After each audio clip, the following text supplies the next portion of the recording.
I'm Joan Small, the rock in the river. As I stood knee-deep in the cool mountain stream, I stooped with my open hand to savour the freshness of the crystal-clear water. My attention was drawn to the soft babbling sound as the river flowed over the pebbles on its bed, tumbling them along in its strong currents. In the centre of the stream was a rock that rose up above the surface. The river flowed around it, creating ripples and patterns, but that rock did not budge.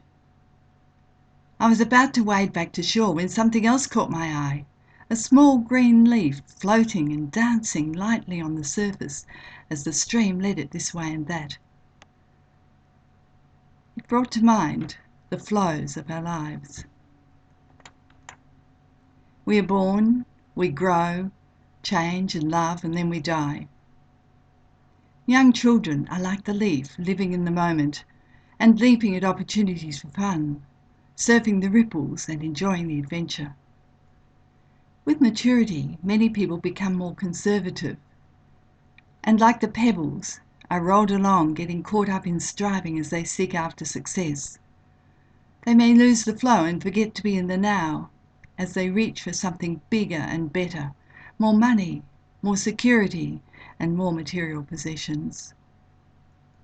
They may lose the spirit of play and lightness as the river of life tumbles them along. In the third age, these pebbles become worn down, lose hope, spontaneity and flexibility, getting stuck in old habits and routines and living in the past. They may sink to the riverbed and lie there, letting life pass them by.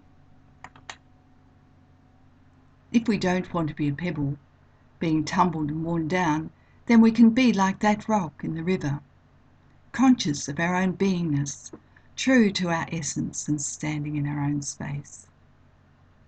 We won't be influenced by what we do not want, what we do not believe in, and what goes against our personal integrity. But how do we become like that rock?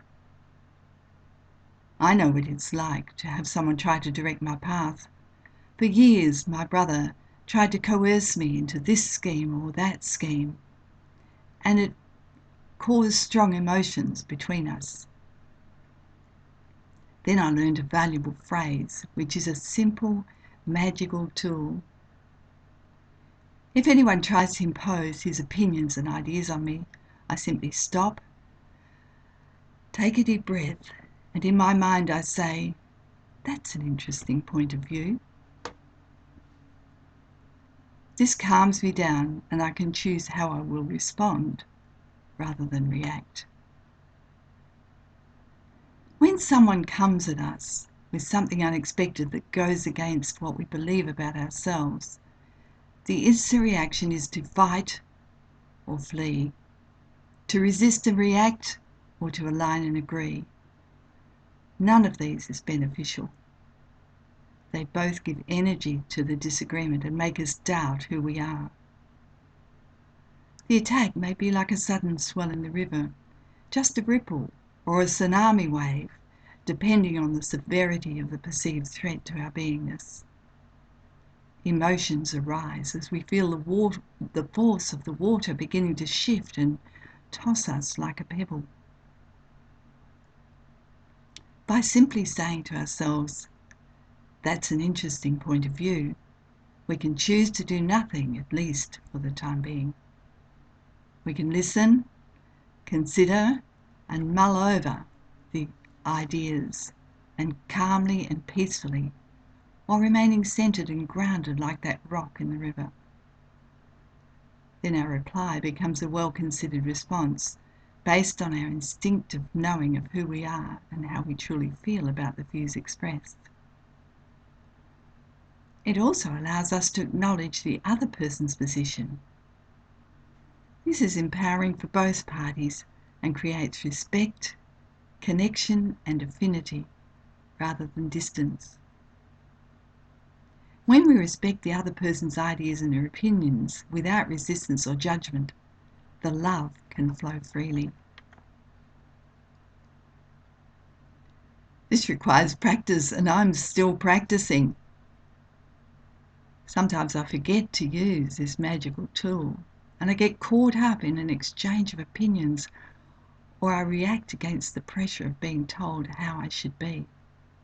Or even worse, I try to impose my view on another person.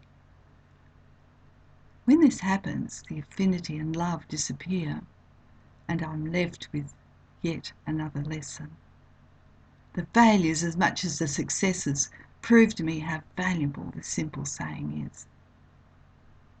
By using this with my brother, I've been able to recapture the feeling of abiding love that I have with him. There are times to go with the flow like the leaf, and there are times to be like the rock in the river. If we don't want to be tumbled along and worn down like the pebbles, we can sometimes float on the water of life, enjoying its challenges, freedoms, and its soothing balm. And at other times we can be like that rock in the stream, standing in our own space, the essence of who we are, facing the world calmly with confidence, joy, and love. As Gregory David Roberts says, there is a river that runs through every one of us, no matter where we come from in the world. It is the river of the heart and the heart's desire. It's the pure, essential truth of what each of us is and what we can achieve. I'm Joan Small.